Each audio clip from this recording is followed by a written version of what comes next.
Hey, what's going on, guys? My name is Buns. Today, I'm going to be showing you guys a 19 Twink pre-made that we did over this past weekend, 10v10 Warsong Gulch game that we did on Wrath of the Lich King.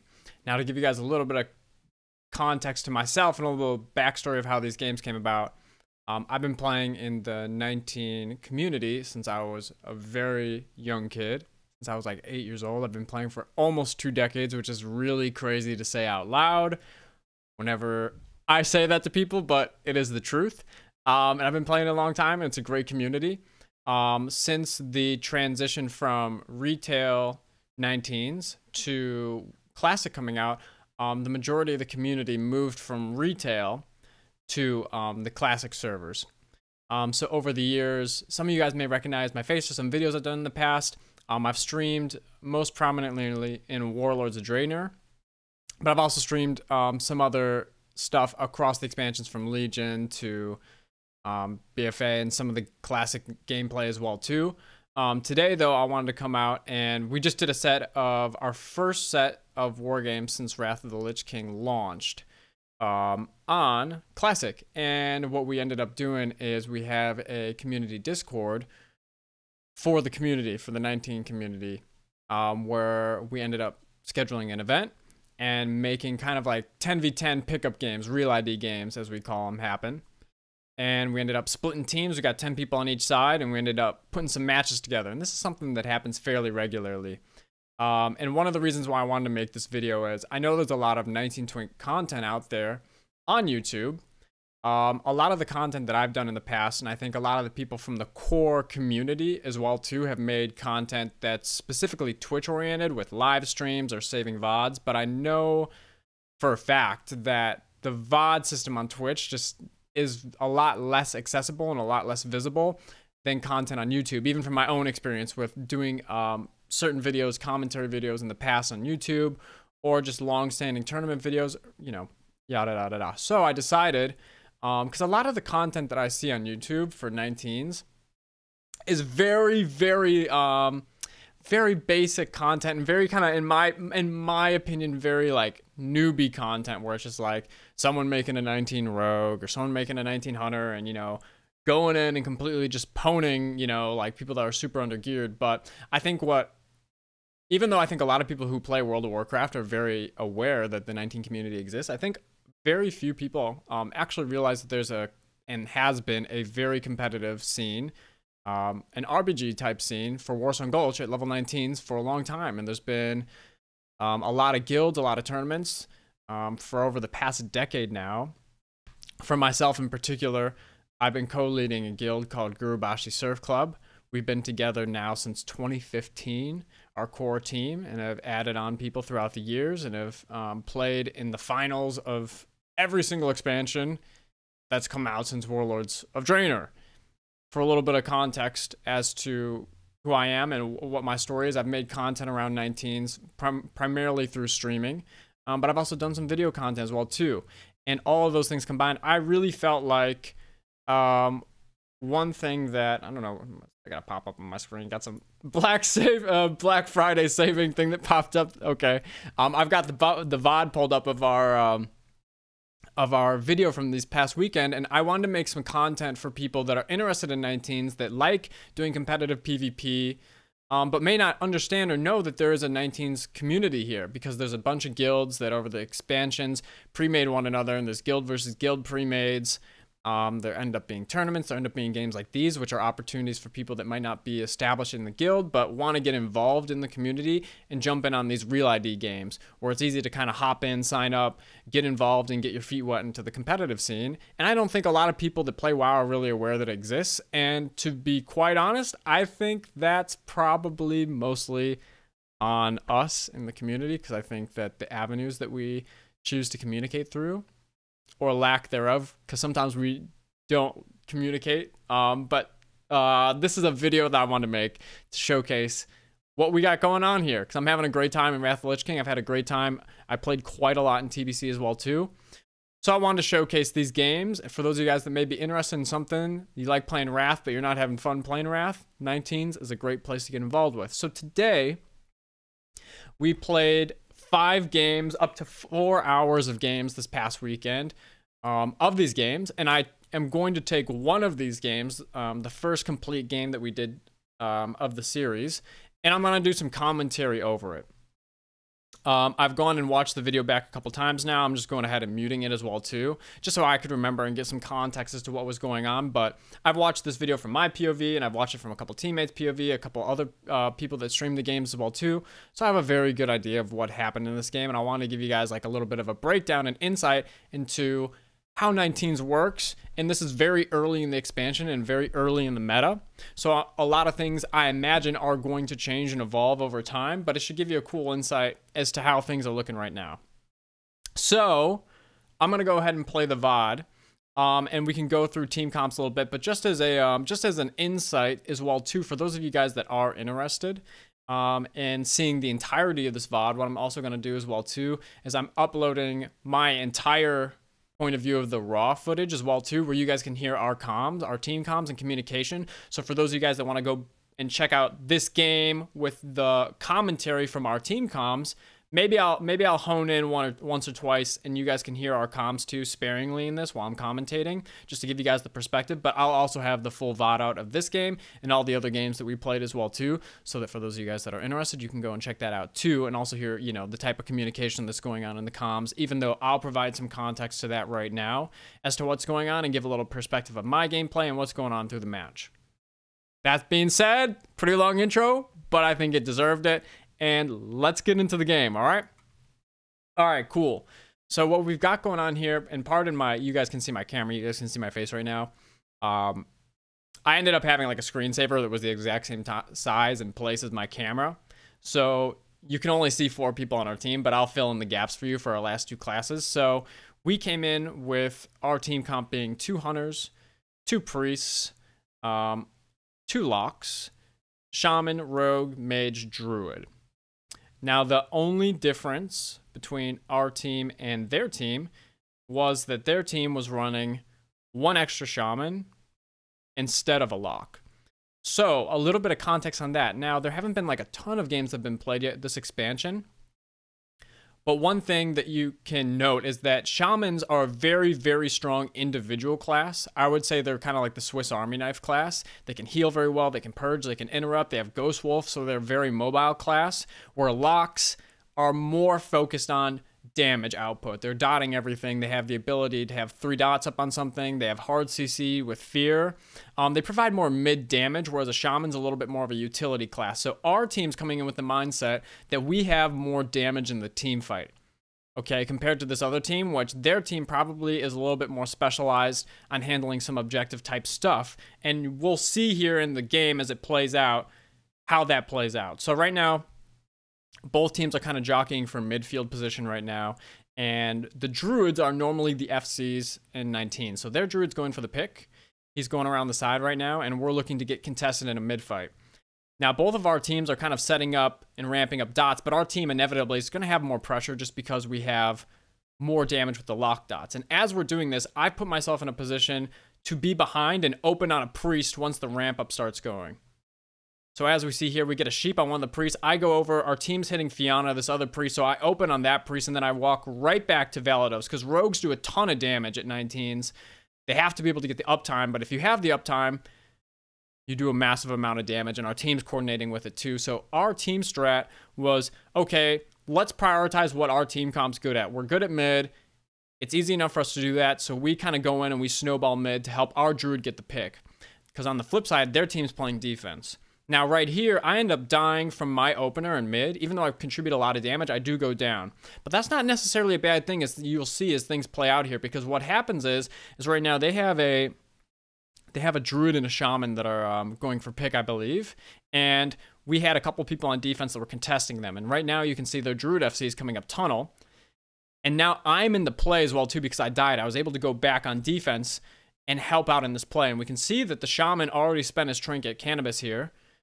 So I'm looking for an opportunity to sap him and get some distance away from his FC so I can get an opener with our team, because we have a shaman and a hunter now that are coming in topside. Now I go for a gouge on the FC here, and I'm going to pause this just real quick just so we can get a little bit of a breakdown, even though it'll make sense. So we get the sap on cannabis. Our hunter and shaman, if you look on the minimap, are coming topside. And what I mean by topside is they're coming in from second and GY.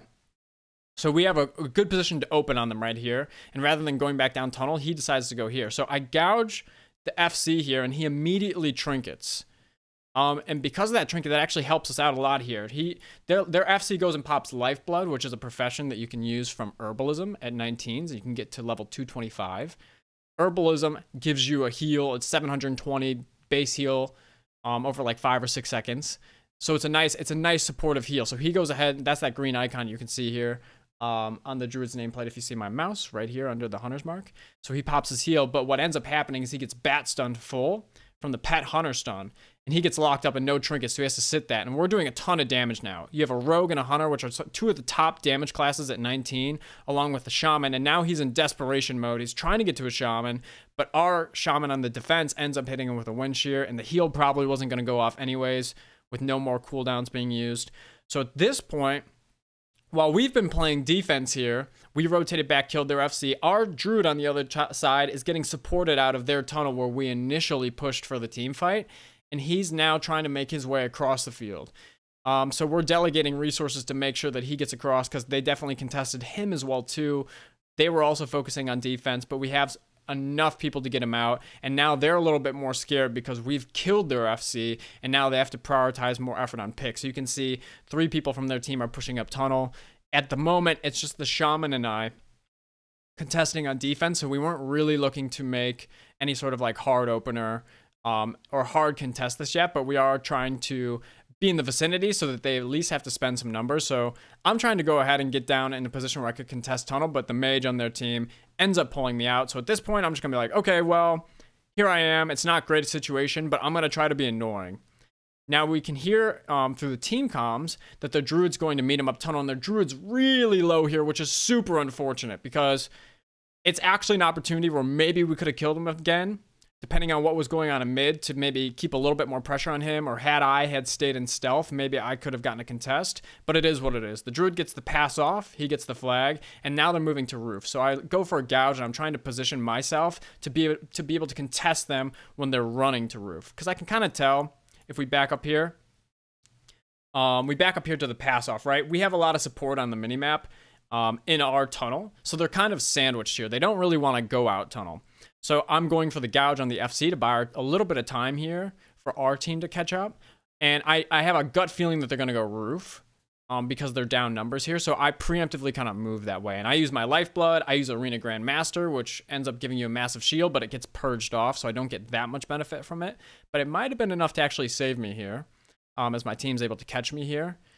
And at this point, we're trying to make a push on roof, but they also have a lot of teammates coming off of reses that are going to meet their FC topside. And in this situation, we didn't send quite enough people to contest the amount that they had for them to be able to go out. So they're now moving out of the base, moving out our GY side, and I'm just trying to reposition.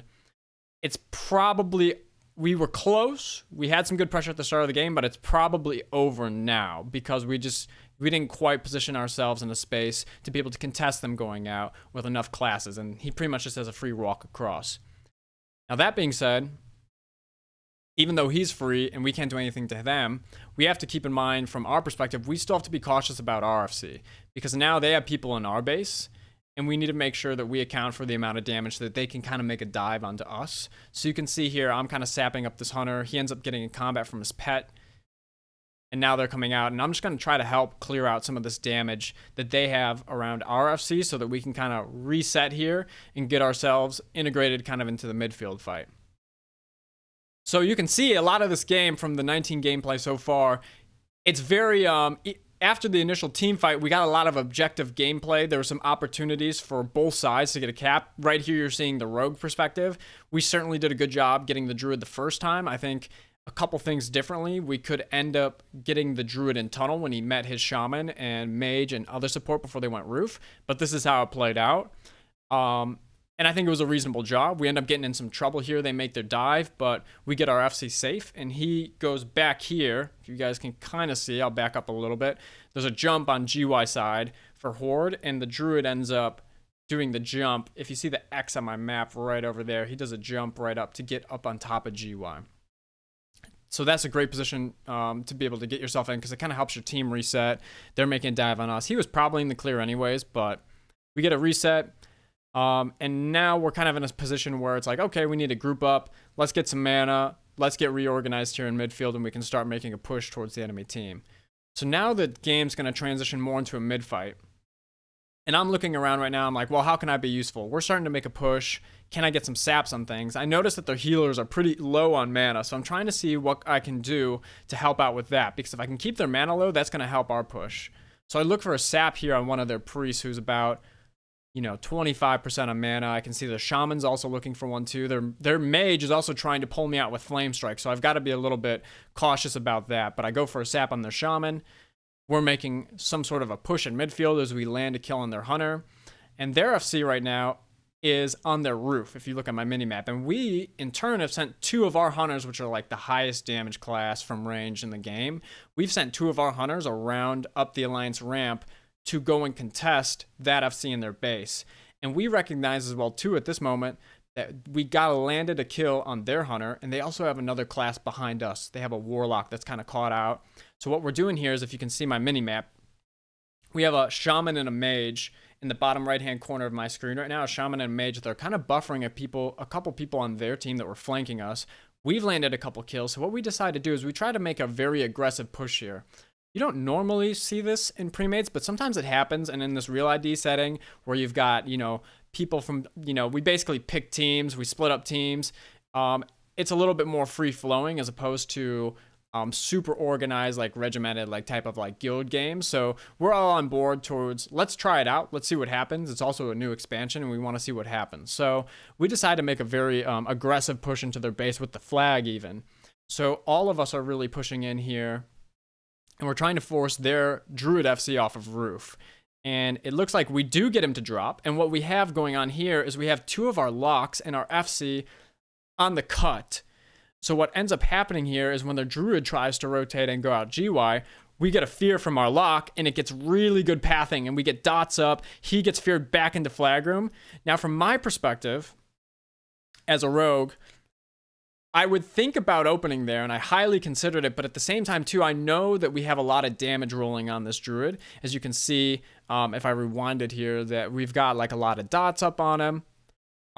We have a hunter in the vicinity. I can see we have a lot of pressure, and I see in the corner of my eyes that there's a mage coming up from tunnel from their team. And I realize he's probably going to think about going to his mage, or his mage's probably going to try to get involved in the play with a Frost Nova that could completely pull everyone off of the Druid.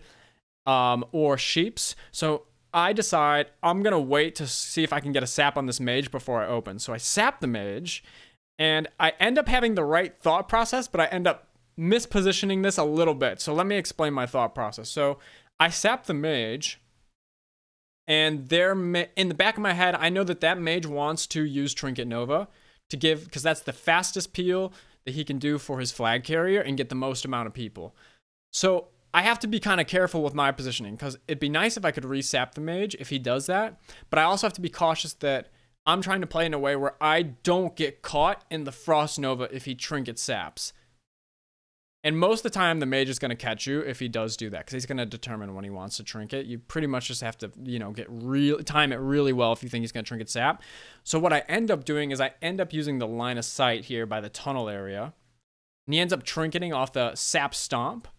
So I was able to avoid the Nova, but where I misplayed a little bit here is I ended up going too far down the tunnel, and I actually followed our FC. In the moment, I actually thought it was their FC committing downward, but their FC ended up turning backwards towards GY.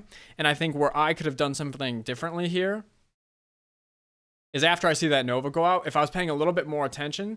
See, I thought that was their FC dropping off, and I goofed there, and I should have realized sooner.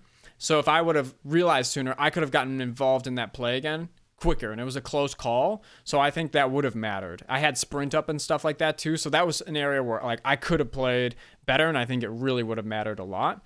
But it happens in the course of the game, and that's why like having these moments to be able to record a VOD, going back and watching it is really helpful, because you can see these moments back again and be like, hey, okay, I could have handled that situation a little bit differently, but in the course of the game, it is what it is. So you keep going, you keep playing the game. Now at this point, We had our look on their FC, and now we're in their base. And this is kind of scary because they've killed one of our priests. We're kind of caught here. We need to get our druid out of the base. This is a bad spot to be in. So from my perspective, I'm like, I need to be able to shut down their hunters as much as I can and get the range damage off. We're trying to peel for FC. He's very low health. So I go for a gouge. The hunter trinkets that, and I just decide I'm going to sit on this hunter as long as I can, see if we can get him down and cause as much pressure so that we can get him out. And Dark Chewy RFC, he ends up escaping and going out GY side. We're fortunate here that we're able to get him out, but we do squeeze him out. We probably had an opportunity to cap here as well too, or not necessarily cap, but kill their FC and have an opportunity to cap. Their FC, we did have a good look, but it is what it is. We got close, not quite enough. So at this point, we're pulling out of their base. They're getting some kills, and we're looking to kind of get a reset here. And from the flip side, I'm also looking to reset, and I see that their FC went roof. So I'm kind of just checking out, seeing what he's doing. And as I'm going up tunnel, I see that their shaman is coming down with the druid. So there's not too much that I can do here by myself as a rogue. Even though rogue does a lot of damage, you can certainly do a lot of damage. You have sprint, you have high uptime and windows. I can't really do anything versus two classes. Druids have Nature's Grasp, which is an instant root ability that they can put on themselves that lasts for 45 seconds on a minute cooldown that gives 3 charges of an instantaneous root if you hit them. So that alone is a lot to deal with for a rogue. But then on top of that, you have a shaman that can earthbind as well too. So I'm like, okay, cool. I'm going to just hang this one out, but I just wanted to check in and make sure that he wasn't alone, because I could open if he was alone or if someone was nearby, try to get a gouge. Now, our lock here is kind of looking for a backside. He was just in the vicinity and was looking for a backside to kind of flank. But I've got to hold off on this because they've got like 5 people in the area. I just can't get involved in this play because he's going to go down. And we're not going to have a great look at it, so it's better that I stay in stealth. So I end up going over here and trying to take the hut from the hunter, because I can see he's low mana, but he kind of ends up positioning himself in a really awkward spot where, like, if I decide to run in there, he'll see me and his pet will end up pulling me out. So I decide not to take the hut, and I'm just like, okay, fair enough. We'll just delay it for a little bit. I'm going to go back mid.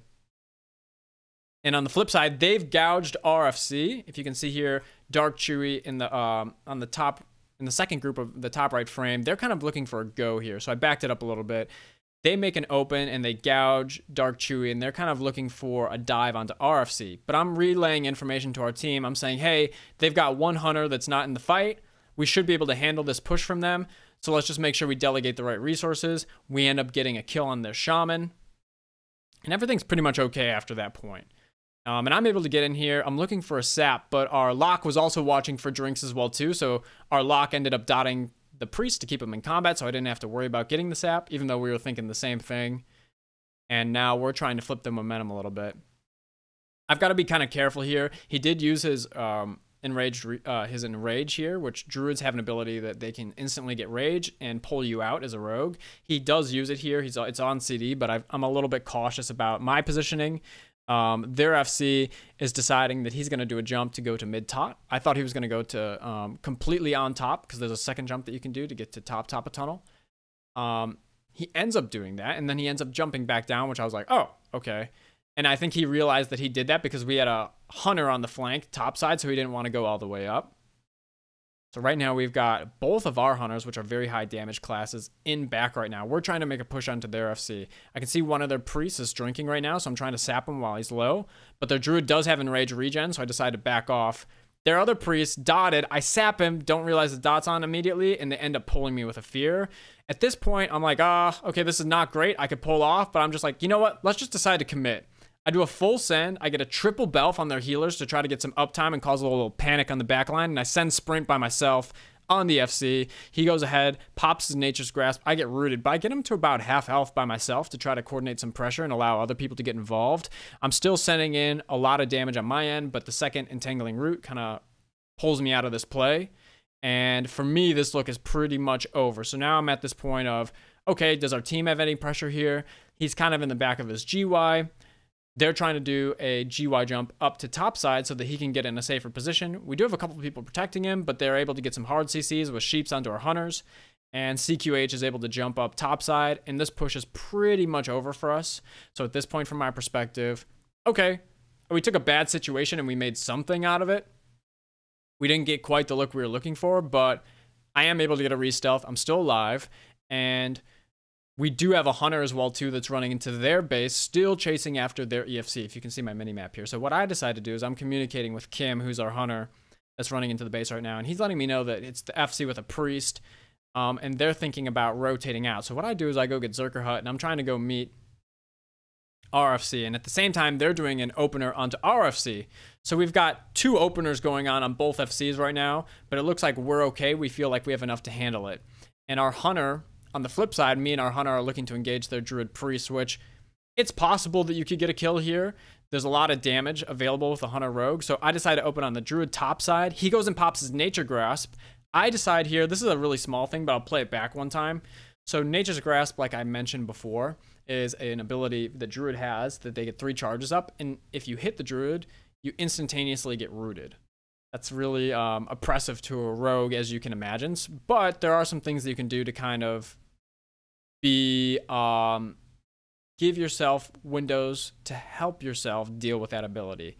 And one thing here is very small, kind of simple, but when I end up opening on him, he pops his nature's grasp, and I just stop autoing him. I turn off my hits, because right now he's doing a jump, and if I were to auto him midair, I would get rooted and fall to the ground. So I wait, then I attack him again to try to cause some problems. He tries to do a jump up onto top of TOT. He misses it the first time, and we got him at half health, so he's kind of scared here. So now their druid's going up tunnel, and we got our hunter rogue pushing him in tunnel. We're hitting the priest, but we intentionally decide not to kill him. I can go and play maybe the comms a little bit for this part as well too, but I'll give a little context. We decide not to kill the priest because if you can see on my screen here, the priest is very low health, but he's also very low mana. So if we kill him, he's just going to spawn back with full mana. So we decide to keep him at a low health and kind of contain him and trap him here. And we end up deciding that I'm not going to catch this druid. I'm too far behind. I don't have sprint, but our hunter, who has aspect of the cheetah and can run after the druid, still can. So what we decide to do here is I'm like, okay, Kim, our hunter, you keep chasing him. I'm going to turn around and sap the priest, and I'm going to go and meet you GY side, because that's probably where he's going to go, considering his priest is so low. So I sap the priest, sap his trinket, and we end up rotating around. He's going towards GY. We have a shaman as well too that's jumped up Alliance ramp that's flanking as well too to put some pressure on this FC.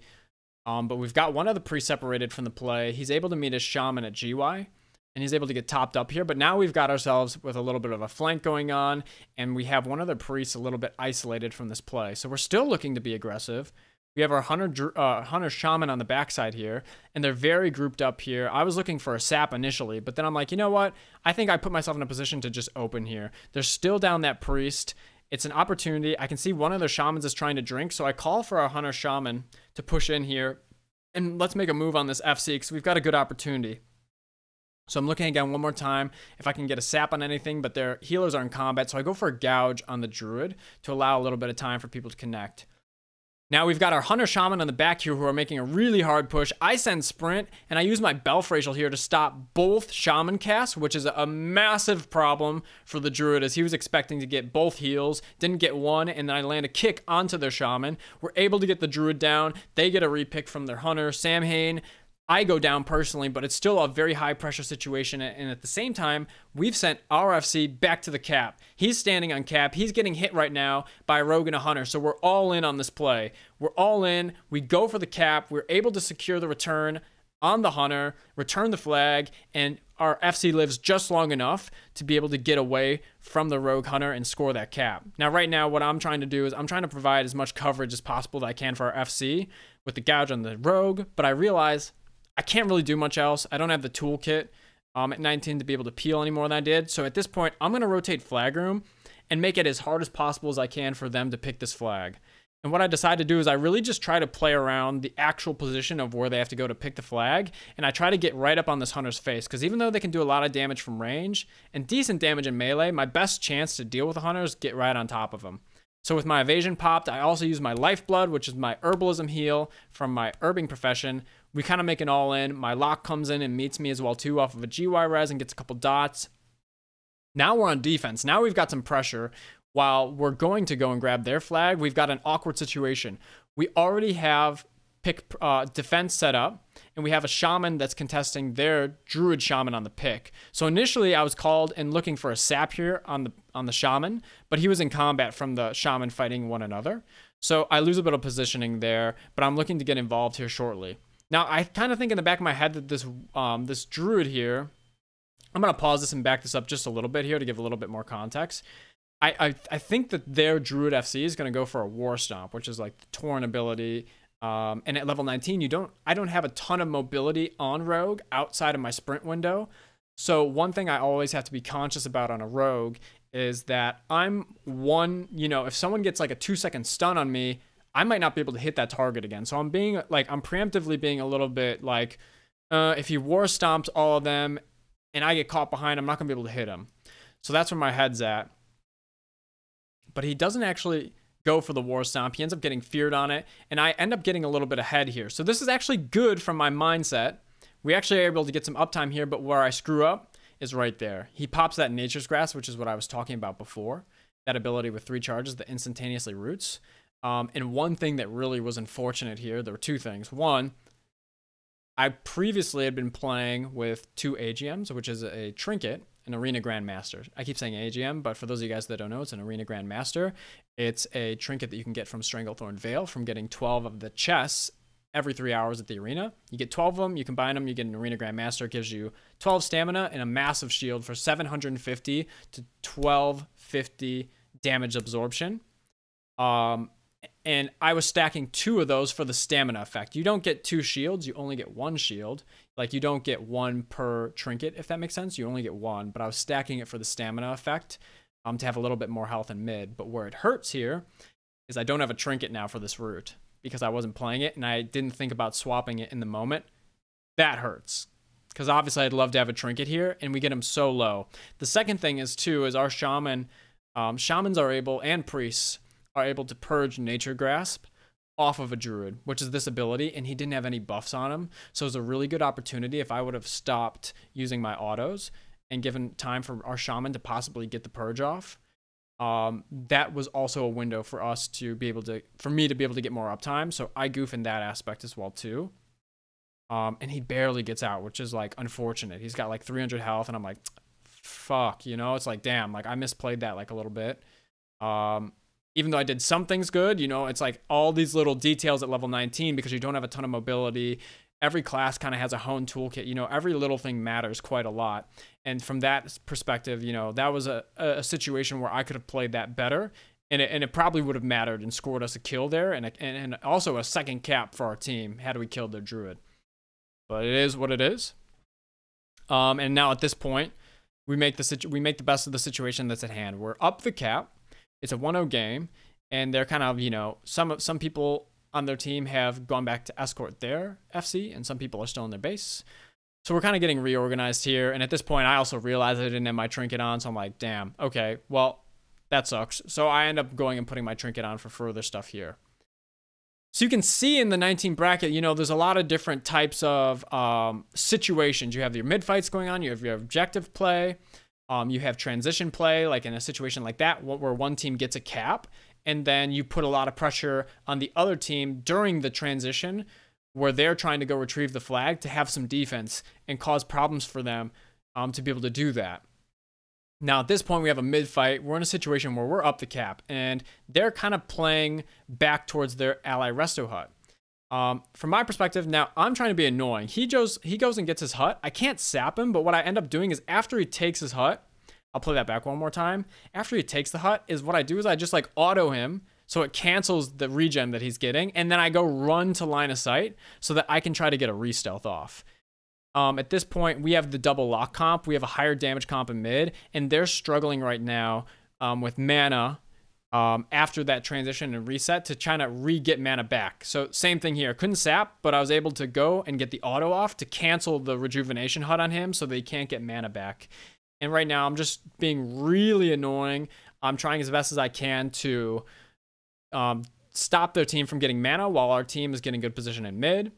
We don't have to worry quite as much now about getting a return. If the opportunity is available, that's good, but we are up the cap. And they are kind of positioned here, so I'm just trying to be as oppressive as I can mana-wise. And And right now we have a couple people coming off reses. They also have a couple people that are flanking us in our base, which is another reason why they're having trouble trying to push us out of this position. And we have right now a lock and a shaman on our side of the map, kind of contesting a couple people that are back in our base. Once again, able to get a sap here on this priest. And this time I was able to just straight up take the rejuvenation hut myself. And just making it awkward, making it, you know, a situation where they're having trouble getting their resources back.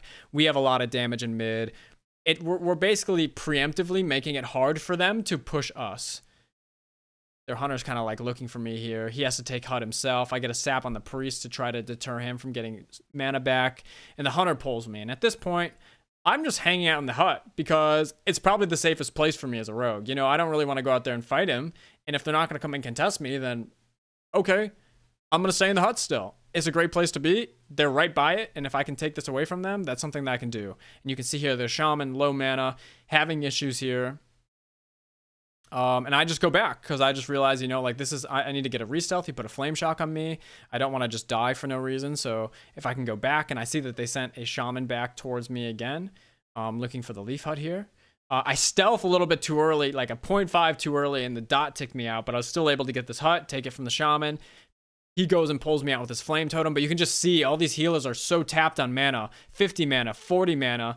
They're all coming back, and they're having a super hard time being able to get the resources back enough to push us. So I run around the hut. My team barely catches me. Really nice save.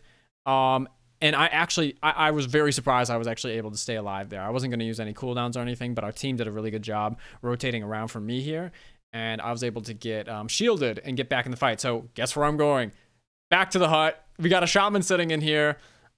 He ends up being in combat, so I just decided to swing on him while he's drinking and cause a little bit of a problem there. And you can see on the side here, I see that their hunter's trying to flank around right now. And their shaman, who ended up successfully getting the hut, getting some mana, he's also now trying to flank around because they're trying to make a push on RFC. And if you've seen in some of the games so far, a lot of the way that these early games in Wrath of the Lich King have gone have been with teams kind of flanking with pressure from the backside, meeting a frontside push with a rogue, and making a dive on the FC. So that's what they're looking for right now. And at this point, we're being fairly defensive. We have some pressure on them still in terms of midfield, but I'm going to go and position myself back because both of their hunters are out of midfield, which is a huge supply of damage for them. So they're committing a lot of their damage resources behind us towards RFC. So to, you know, help deal with that, I'm playing a little bit more defensive oriented positioning wise on my rogue now, kind of hanging out in the back line here, seeing if I can help with their potential go here. And we're aware of that now. We're moving the fight now a little bit back towards our side of the base to help us as well too with that, you know, being a little bit closer for reses, being a little bit closer for hut, if people need to get mana. And I can see on the backside here that they're really thinking about now making their push. And one of the reasons why hunters are so oppressive at 19 and they're such a strong class this expansion is because they have aspect of the cheetah, which allows them to move at an extra 30% speed. And they have the highest yard range class of any class at 19 to be able to hit people. With hunters, you know, being able to shoot people from like up to 41 yards away, which is a really long range. So another reason why I decide here is rogue. Let me open on this hunter. Let me help so that some of our other teammates can connect. Because as a rogue, well, I can at least sap the hunter. You know, right there he goes for a res on his pet. I can sap the hunter, and I do provide a lot of damage. Even though I don't have any slows, if someone else can provide slows to help me, I'm going to create a lot of damage on whatever target I'm hitting. So we're able to take down one of their hunters, and he sent full cooldowns there. He sent Herbalism, he sent AGM. So that's great. And now there's 3 minutes left in the game. We got their flank, one of their hunters completely downed. And that's going to mitigate a lot of their push here. And now, from my rogue perspective, I'm thinking about, okay, well, they might have one more push left in them. So what can I do now to kind of mitigate that preemptively and help us get in a situation where we don't even get in trouble again for the rest of the game here? And by what I'm thinking here from my rogue perspective is I'm going to go off of my res. You can see now, off of the hunters dying. I'm going to go and sap him off his res because that's just a high class. And I also noticed that they have the rogue there, as well as a priest as well too. But the hunter's the class I really want to focus on out of the three because they move fast. They have very high damage. So I decided, okay, I'm going to go ahead. I'm going to sap up that hunter. buy a little time for our FC to get into a safe spot. And now they're pretty much at a spot where they're all in to try to make a kill on our FC, and they're flanking around towards our ramp. But in the meantime, as they're doing that, they've left some of their team behind, and we're able to get a kill on their priest, which is one of, if not the strongest healer at 19. So that's really good because it takes out a priest from the play when they're going to make their dive to be able to heal people or CC people with a fear, or be able to dispel friendly players, or even purge RFC. So it's great because we're able to get kills on both their priests. So preemptively, we've helped ourselves in that facet. Now they do make their go. Their hunters are diving on their FC with a gouge from their rogue, and now they're pushing onto our druid. So it gets a little bit dicey here, but we just have Dark Chewy, our FC ends up running mid, because we know at this point that all their damage is now in our base, and they don't have any healers. So if we run them through our team again, we should be able to kill them and be able to mitigate their all in. And after that, it's pretty much a wrap because there's 1 minute left in the game. We're ended up able to land a couple of kills here, and they're not really going to have time for another push. So this was pretty much the other team's all in to be able to land kills here, and we handled it, I think, in a very appropriate manner given the circumstances. Now that being said, I decided to choose this game because I felt like there was a lot of dynamics going on in this game, and we ended up playing 5 games this night, 4 hours worth of games, and a couple of the games went into overtime. So I didn't really want to do commentary over that set of games. Just for the sake of the YouTube length video and the fact that I was going to do commentary over it, I wanted to do one of the shorter games, but I felt like this game had a lot of dynamics going on, which I was interested in from a gameplay and viewer perspective, so that you guys could get like the biggest perspective of the dynamics of how these type of games are playing out in early Wrath of the Lich King, and seeing the different types of fights and scenarios, from the midfield fight in the opener to some of the transition kills, getting pressure on their druid, to making these dive type plays on their flag carrier to be able to get returns, and also just some of the stuff in between, like some of the objective pressure on rogue in particular, how it can be used in so many different ways, from opening on players and doing a lot of damage, or the FC, to sapping people out of the fight, or being able to do things, you know, like mitigating some of their drinks and stuff when their enemy team's going I just felt like the game had a lot of dynamics in that aspect, and it would be a really good one to showcase, because one of the reasons why I really wanted to make this video is to showcase that, hey man, this is a lot of fun. There's a lot of different dynamics going on in the 19 bracket, and I think a lot of the times when people think of 19s, like I mentioned earlier before, that it's face roll gameplay, and you know, you're just killing noobs, which, to be fair, if you queue pugs are what we call, you know, you end up going and queuing games. You know, you just hit the queue button. But what we're doing here is organized 10v10 war games with a lot of people in the community. And it's a lot of fun. If you're looking for something to do in Wrath of the Lich King or in WoW in general, I would highly suggest it. It's a great community. You can end up getting involved.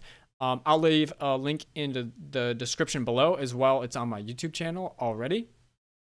But we have a Discord for the classic 19s community that you can join, get involved. There's many teams recruiting right now to do 10v10 guild premades. So if you're interested in getting involved in guild versus guild games, or jumping in on some of these type of matches where it's more like pickup games, but you know, quality teams and quality players getting involved and getting your feet wet in the scene, we're organizing those games in that Discord as well too. So it's a great opportunity to get involved. A side note as well too, for that specific comment, if you do want to get involved in 19s in specifically these type of games, the #1 server for 19s on US, this is on the US servers, is Mancrick. Mancrick Horde in particular is where the hub of people are for 19s, and where these games are being hosted right now. And if you're looking to get involved in the 19s community, I would highly suggest first that you go and check out the Discord. And you can peep around. There's a lot of channels. There's guild recruitment. There's videos out. There's people that are streaming. Channels where people are typing. If I would highly suggest people to play on Mancrick. But if you go check out the Discord too, there are guilds off, a handful of guilds, particularly on Alliance that I'm thinking of. Most of the Horde guilds are on Mancrick, but there are 1 or 2 guilds that are on Alliance that I can think of. But I would recommend you go in the Discord and maybe contact and reach out to those people first if you're thinking about making a Twink on a different server, if you're wanting to get involved in guild games. if you're wanting to get involved in the pre-made scene, the guild games, I would just highly recommend playing on Horde Mancrik as a starter and go from there, because you can get involved in events like these. You can get involved in some of the guild pre-mades and some of the other events that are going on, as well as queues pop all the time, all day, every day. They're a little bit better at night because people, usually people are home from work and stuff on the US, but you can also, you can play all the time too, which is great. So there you have it. This is the first game of the night that we played. Our 4-hour long session. We did 5 games, like I mentioned before. This was our first game of the night, and I just felt like there was a lot of dynamics, and I could provide some commentary over it because I just wanted to provide some insight and perspective and showcase it to those that are interested in 19s and World of Warcraft in general, that we've got an awesome community here. We've got a lot of opportunities for people to get involved in guild versus guild games, tournaments, events like these. It's a great opportunity if you like battlegrounds, if you like competitive scene, and if you like just having a bond and finding a team of people that that you just enjoy playing with. That's really what's in it for me. All those things above make it very enjoyable, and I felt like this was the best game of the ones that we played that would showcase the dynamics of what was going on. So I hope you guys enjoyed the video. I'm gonna leave a link as well too below to the full VOD that I have from the games, where you guys can check out and watch all of the games that we played that night with full comms from our team. So you guys can also hear, if you're interested in that perspective, to hear, oh, cool, what were they talking about in the games? How were they going about thinking things? Even though I kind of walked through some of the stuff here, you can also get that perspective as well too. So thank you guys once again. I hope you guys enjoyed, and go check out the Discord, get involved. Much love. Thank you guys.